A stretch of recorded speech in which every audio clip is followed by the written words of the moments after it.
Langit senja membakar cakrawala desa Waringin Sendu, menciptakan warna jingga yang menggurat murung di wajah-wajah penduduk. Desa ini kecil, terpencil, dan seolah enggan disentuh zaman.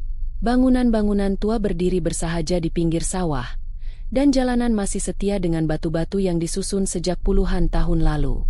Di ujung desa, membelah sungai kecil yang mengalir tenang, berdiri jembatan kayu tua yang sering dilupakan. Tak ada yang berani berlama-lama di sana, apalagi saat matahari hampir tenggelam. Warga hanya menyebutnya jembatan setan. Tak ada papan nama, tak ada sejarah tertulis. Tapi setiap anak yang lahir di desa ini pasti pernah diingatkan, kalau lelah pulang sekolah, jangan istirahat di jembatan itu. Jangan tidur di sana. Nak, bisa-bisa kamu tak bangun lagi, dibawa pengantin gaib. Orang-orang bilang itu hanya cerita lama, kisah untuk menakut-nakuti anak kecil. Tapi bagi sebagian orang tua, terutama mereka yang menyimpan kenangan tentang hilangnya seseorang di masa lalu, peringatan itu bukan sekadar dongeng. Di rumah panggung sederhana yang tak jauh dari balai desa, tinggal seorang remaja laki-laki bernama Raka. Usianya 17 tahun. Rambutnya selalu kusut. Mata sayunya seolah menyimpan beban yang tak layak ditanggung anak seusianya. Ibunya, Bu Kirana, seorang janda yang sehari-hari menjahit pakaian tetangga demi menyambung hidup. Mereka hidup bersahaja, tapi di antara kesederhanaan itu, ada luka lama yang masih membekas. Ayah Raka menghilang di malam bulan purnama, bertahun-tahun lalu, tak pernah ditemukan, terakhir terlihat berjalan ke arah jembatan tua. Namun, Raka tak pernah percaya kisah gaib itu. Bagi Raka, semua itu hanya cara orang tua menutupi rasa bersalah karena tak bisa menjaga keluarga mereka. Ia tumbuh jadi remaja pendiam, penuh amarah yang ditahan dalam dada.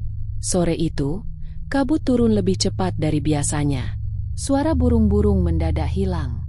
Raka pulang terlambat dari ladang milik Pak Surya, tempat ia membantu mencabut gulma untuk tambahan uang. Di tengah perjalanan pulang, ia berhenti tepat di mulut jembatan tua. Angin bertiup pelan, lembut, tapi ada sesuatu dalam udara sore itu yang membuat bulu kuduknya berdiri. Meski begitu, kakinya tak melangkah mundur. Ia mendekati pagar kayu jembatan yang sudah mulai lapuk. Raka duduk.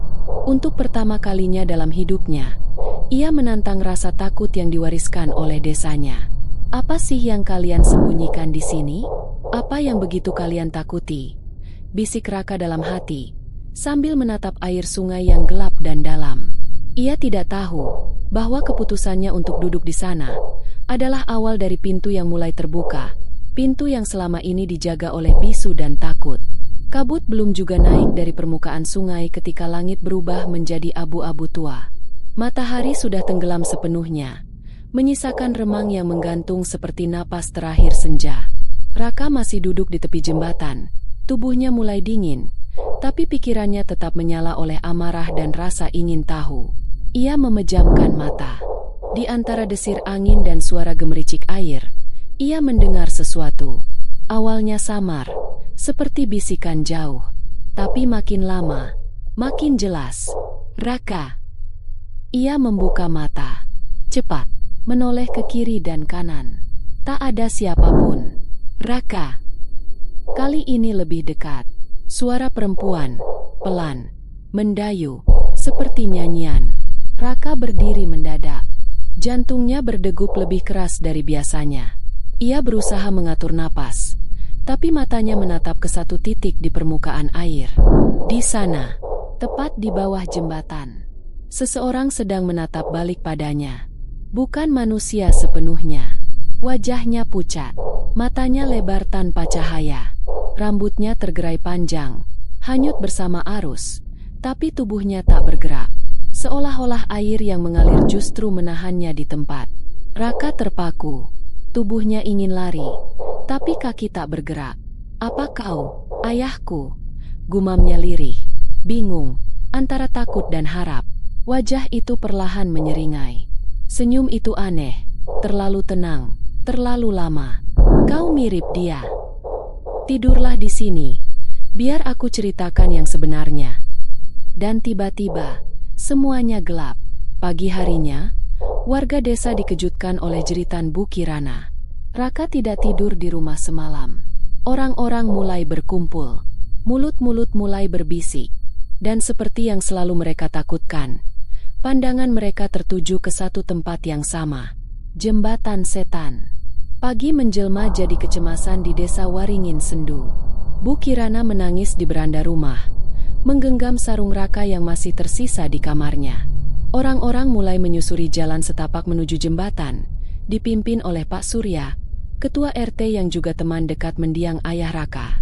Mereka menemukan sesuatu. Sepasang sandal. Kotor lumpur. Tergeletak begitu saja di atas jembatan. Dan di pagar kayu, ada bekas goresan, seperti tangan yang mencengkeram erat lalu dilepaskan paksa. Ya Tuhan, bisik Pak Surya. Dia tidur di sini, semalam. Warga tak berkata-kata. Mereka tahu apa yang akan dikatakan selanjutnya. Tapi tak ada yang ingin mengatakannya duluan. Karena setiap kata yang terucap akan membuat mitos menjadi nyata. Sementara itu, Raka terbangun. Tapi ini bukan kamarnya. Ia berbaring di atas tikar daun, di dalam bangunan tua berlumut yang belum pernah ia lihat sebelumnya. Udara lembab, cahaya masuk dari lubang-lubang dinding yang hanya berisi sulur dan akar pohon. Ia mendengar suara air menetes. Dan suara nyanyian. Lagu yang tidak asing. Nyanyian yang dulu sering didendangkan oleh ibunya ketika ia masih kecil. Tapi nadanya berubah. Seakan-akan lagu itu dikunyah oleh waktu dan dilantunkan oleh mulut yang lupa bagaimana caranya bernyanyi dengan manusia. Apa ini? Mimpi? Gumamnya, berdiri terhuyung. Tapi tangannya bisa merasakan dinginnya batu. Perih saat menginjak pecahan kayu. Sakit itu nyata. Ini bukan mimpi. Di sisi lain, Bu Kirana memohon pada warga agar terus mencari. Tapi beberapa sudah mulai goyah. Bu Kirana, ujar Pak Surya hati-hati. Kalau memang dia yang dibawa, kita harus mulai persiapkan upacara. Kita harus mulai memanggil dukun desa. Jangan ngomong begitu, Pak, jerit Bu Kirana. Anakku masih hidup. Dia masih hidup. Tapi di balik kata-kata penuh harap itu, Bu Kirana tahu, ini bukan sekadar kehilangan. Ini adalah ulangannya. Ulangan dari kehilangan yang sama. Tempat yang sama, cara yang sama. Dan kali ini, ia tidak akan diam saja. Suasana di desa Waringin Sendu perlahan berubah menjadi tegang. Siang itu, rumah Bu Kirana ramai oleh tetangga yang datang membawa makanan, doa, dan ketakutan. Tapi di balik semua itu, tak satu pun yang berani melangkah ke jembatan lagi. Pak Surya menyarankan memanggil Mbah Darmi, dukun tua yang sudah lama menarik diri dari urusan desa. Konon, ia pernah ikut dalam ritual pengusiran, pengantin gaib, puluhan tahun lalu, saat seseorang juga hilang dengan cara yang sama. Kalau memang Raka dibawa, kata Pak Surya perlahan, maka hanya dia yang tahu bagaimana memanggilnya kembali. Sementara itu, di sisi lain realita, Raka menyusuri ruangan demi ruangan di bangunan asing itu. Dindingnya seolah hidup, berdenyut perlahan seperti napas makhluk tua. Tak ada suara lain selain detak jantungnya sendiri dan langkah kaki yang tidak berasal darinya. Ia berhenti, memandang ke lorong sempit yang diterangi cahaya remang kehijauan. Di ujung lorong itu, seorang perempuan berdiri, berpakaian putih usang. Rambut panjangnya menutupi wajah. Perempuan itu menyanyikan lagu masa kecilnya. "Siapa kamu?" tanya Raka. Suaranya bergetar. "Kenapa kau tahu lagu itu?" Perempuan itu tidak menjawab. Ia hanya memiringkan kepala, lalu mengangkat tangannya. Telapak terbuka seperti mengajak, dan dalam satu kedipan, ia menghilang. Raka tak sendirian. Tiba-tiba dari balik dinding-dinding akar, bayangan-bayangan mulai muncul. Sosok-sosok tak berwajah yang berdiri diam, mengawasinya. Setiap langkah Raka, mereka ikuti, tapi mereka tak menyentuh. Belum. Suara perempuan itu kembali terdengar. Tapi kali ini, lebih dekat. Seolah berasal dari dalam kepalanya sendiri. "Kau anak dari dia yang mengingkari janji." Sekarang kau harus menggantikannya. Raka berlari, tapi setiap belokan membawa dia kembali ke titik yang sama. Ke ruangan tempat perempuan itu berdiri. Ke ruangan tempat sebuah ranjang pengantin tua tertata rapi. Dengan mahkota emas dan kain putih panjang tergantung di langit-langit. Seperti sedang menunggu seseorang untuk menempatinya. Di dunia nyata, Bu Kirana membuka kotak tua dari bawah tempat tidurnya. Isinya, foto pernikahan lamanya. Sebuah potongan kain putih yang pernah ia kenakan dulu. Dan sebuah surat yang tak pernah ia tunjukkan pada siapapun. Tangannya gemetar saat membacanya kembali. Jika aku tak kembali dari jembatan itu, jaga anak kita baik-baik. Jangan biarkan dia tidur di bawah jembatan. Itu adalah tempat pengantin baru. Ditagih. Aku hanya penunda, bukan pemutus. Air mata Bu Kirana jatuh. Sekarang ia tahu, ayah Raka dulu bukan menghilang. Ia mengorbankan dirinya.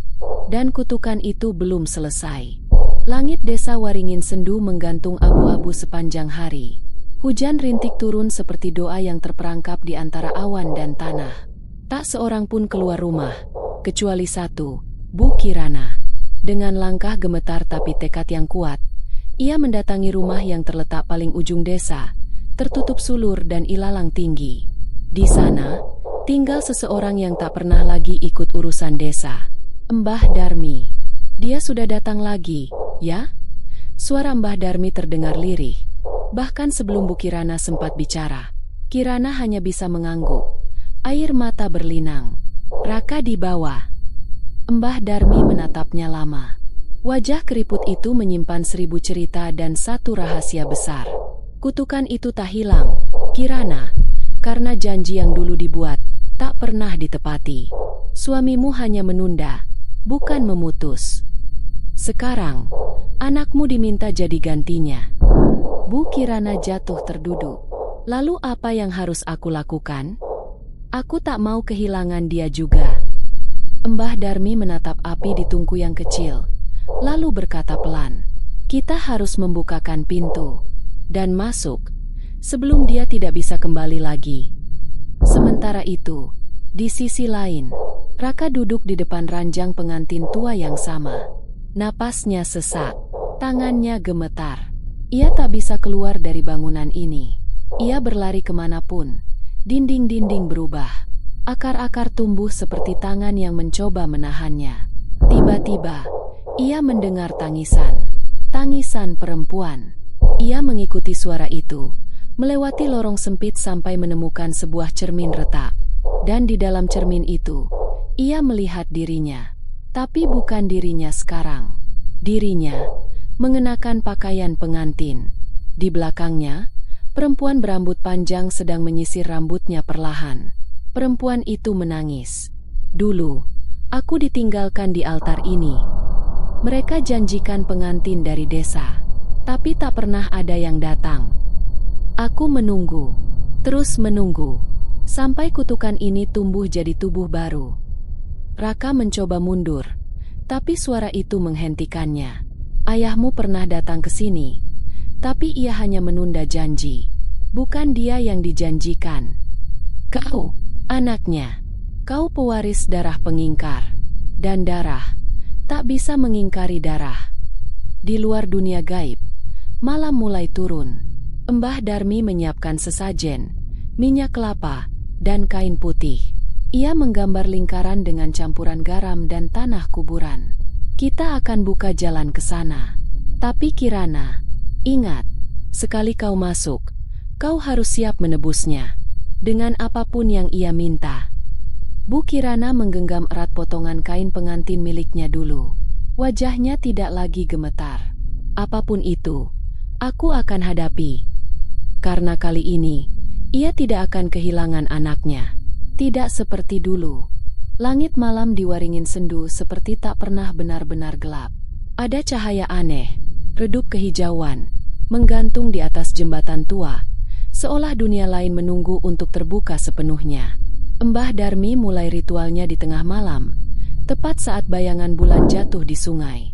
Bu Kirana berdiri di dalam lingkaran garam, menggenggam potongan kain pengantin di dadanya, dan di sekelilingnya, api dari lilin menyala seperti menari. "Jembatan ini adalah batas," ujar Mbah Darmi dengan suara berat. "Kalau kau ingin menjemput anakmu, kau harus pergi ke sisi yang tak bisa dijangkau manusia biasa." Ia mulai melantunkan mantra, pelan dan menggema. Udara berubah, daun-daun berdesir tanpa angin, dan jembatan mulai bergetar pelan, seperti bernapas. Lalu muncul kabut tebal, dan dalam sekejap, Bu Kirana tak lagi di dunia nyata. Di dalam dimensi gaib, Raka berlari. Lorong demi lorong terus berubah, tapi semuanya mengarah ke satu tempat, panggung pernikahan. Di sana, ranjang pengantin tua menunggu, dengan selimut merah dan lentera tergantung di atasnya. Dan perempuan itu, yang selama ini menghantuinya, berdiri di sisi ranjang. Wajahnya kini terlihat jelas. Cantik, tapi matanya kosong, seperti cangkang. "Duduklah di sana, Raka," katanya lembut. "Kalau kau bersedia, semua akan selesai. Tak akan ada yang hilang lagi. Kutukanku akan berhenti padamu." Raka terpaku. Ia ingin menolak, tapi suara di dalam kepalanya berbisik, "Kalau kau tidak menerimanya, ibumu akan menggantikanmu." "Apa maksudmu?" gumam Raka. Perempuan itu tersenyum, menyeringai. Ia menunjuk ke sisi ruangan. Bu Kirana berdiri di sana. Tubuhnya tampak goyah, tapi matanya bulat. Ia melihat anaknya, dan tahu ini adalah titik akhir. "Raka, jangan percaya dia. Kutukan ini tidak butuh pengantin. Kutukan ini butuh keikhlasan. Dan aku tak akan biarkan itu jadi kamu." Raka bingung. Semuanya berputar cepat di pikirannya. Tapi ketika ibunya menatapnya, penuh cinta, penuh luka, dia tahu, "Aku tidak akan meninggalkanmu seperti ayah." Tiba-tiba cahaya merah dari lentera padam. Perempuan itu menjerit. Suaranya bukan lagi suara manusia, melainkan suara ribuan jiwa yang terluka. Dinding mulai runtuh, bangunan gaib mulai retak. Ibunya meraih tangannya. "Raka, sekarang, tutup matamu." Di dunia nyata, petir menyambar di langit. Kabut pecah. Dan tiba-tiba, di jembatan yang sama, di tengah malam yang sama, Bu Kirana dan Raka tergeletak. Basah kuyup, tapi hidup. Warga yang menunggu jauh di belakang berlari menghampiri. Pak Surya menatap tak percaya. "Kau berhasil menjemputnya kembali?" Mbah Darmi hanya menunduk. Napasnya tersisa separuh. Tapi kutukan tidak pernah benar-benar hilang. Ia hanya pindah. Sejak malam itu, suasana di desa Waringin Sendu berubah drastis. Raka kembali, tapi tidak sepenuhnya sama. Ia lebih sering diam, tatapannya kosong, dan terkadang berbicara sendiri dalam tidurnya. Suara yang keluar bukan miliknya. Kadang seperti suara perempuan, kadang seperti jeritan tertahan. Bu Kirana mulai sering mimisan. Tubuhnya lemah. Dan yang paling aneh, bayangan mereka tak selalu mengikuti cahaya. Pak Surya datang membawa kabar buruk. Beberapa warga mulai mendengar suara nyanyian dari arah sungai. Anak-anak kecil menyebut pengantin putih yang berdiri di pinggir air saat senja. Dan setiap malam, seekor burung hantu bertengger di atas jembatan, memekik 3 kali sebelum menghilang. "Ini belum selesai," ucap Pak Surya. "Kau menyelamatkan Raka, Kirana, tapi kau juga membuka pintu yang selama ini kita tutup rapat."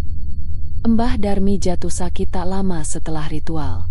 Sebelum ia benar-benar kehilangan kesadarannya, ia meninggalkan satu pesan lewat tulisan. "Jangan biarkan jembatan itu berdiri saat bulan jatuh ke titik air. Karena saat itu, dia akan datang menjemput sendiri." Sementara itu, di dalam rumah, Raka menemukan sesuatu. Sebuah kotak tua tersembunyi di lantai kayu kamarnya. Di dalamnya, ada surat yang ditulis oleh ayahnya sebelum menghilang, bersama kain pengikat kepala yang biasa ia pakai. "Nak, kalau kau membaca ini, berarti aku gagal menepati janjiku. Aku mencoba menebus kesalahan kakekmu yang membuat perjanjian dengan makhluk dari sungai. Ia menjanjikan anak sebagai tumbal penguat sawah dan panen. Tapi ketika tiba waktunya, ia kabur, dan utangnya turun ke aku. Aku pergi ke jembatan itu, berharap kutukan berhenti padaku. Tapi ternyata, kutukan hanya tertidur. Kau adalah warisannya. Raka menangis membaca surat itu. Ia mengerti sekarang. Ia bukan korban. Ia adalah kelanjutan.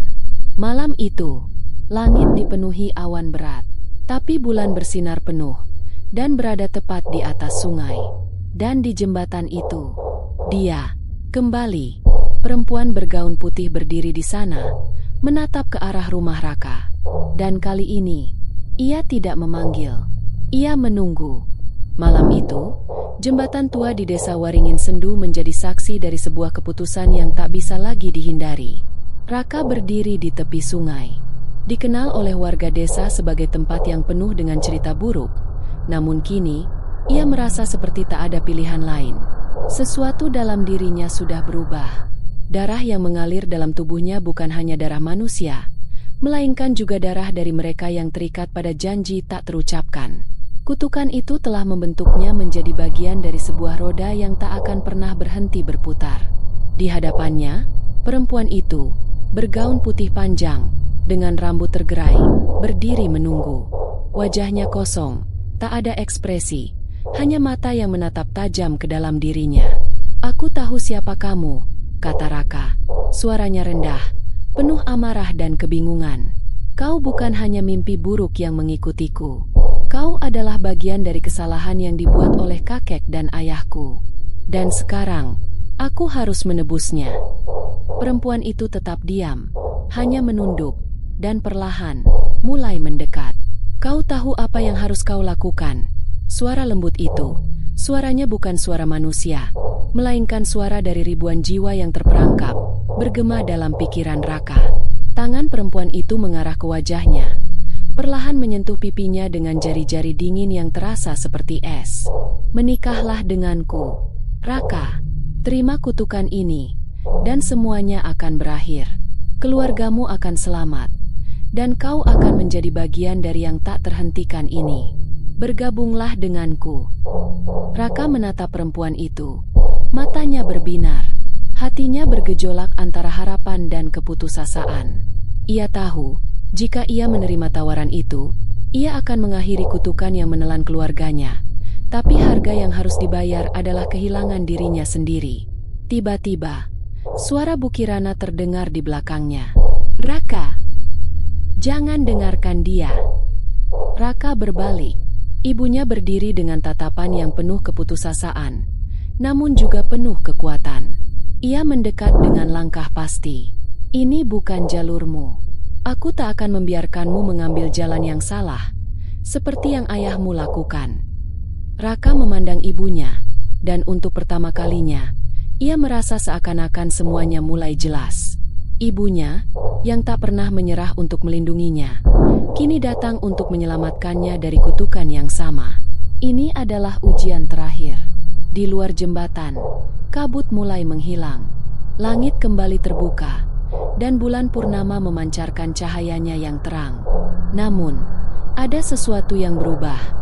Ada tanda yang muncul di atas kepala Raka, seperti aura yang mulai terpecah. Perempuan itu berbalik. Wajahnya mulai berubah. Seakan-akan wajah asli dari makhluk itu muncul, dan ia mengungkapkan kenyataan yang lebih gelap. "Kau bisa melawan aku, tapi janji itu tak bisa dipatahkan," bisiknya. "Aku adalah bagian dari darahmu. Tanpa aku, kau tak akan pernah ada. Satu-satunya cara untuk benar-benar bebas adalah jika kau mengorbankan orang yang kau cintai." Raka menggenggam erat tangan ibunya. Ia tahu apa yang harus dilakukan. Ia sadar, jika ia mengikuti jalur ini, ia akan kehilangan semua yang ia cintai, termasuk dirinya sendiri. Namun, ada satu hal yang tidak akan pernah ia lakukan. "Aku tidak akan menyerah, dan aku tidak akan membiarkan darahku mengalir ke dalam kutukan ini lagi," kata Raka dengan tegas, matanya penuh tekad. Tiba-tiba, tanah di bawah kaki mereka bergetar. Sungai mulai menggulung lebih cepat. Angin berhembus kencang, dan suara jeritan dari makhluk gaib itu memenuhi udara. Perempuan itu menghilang dalam kabut. Namun, sebelum ia lenyap sepenuhnya, ia melontarkan satu kalimat terakhir yang menggema dalam hati Raka. Ini bukan akhir, Raka. Kutukan ini akan datang lagi, dan kau akan selalu berada di sini, di bawah bayanganku. Tapi Raka dan Bu Kirana saling menggenggam tangan dengan erat. Mereka tahu, meski kutukan belum sepenuhnya hilang, mereka telah menulis cerita baru, cerita di mana mereka tak lagi dipaksa menjadi korban dari kesalahan masa lalu.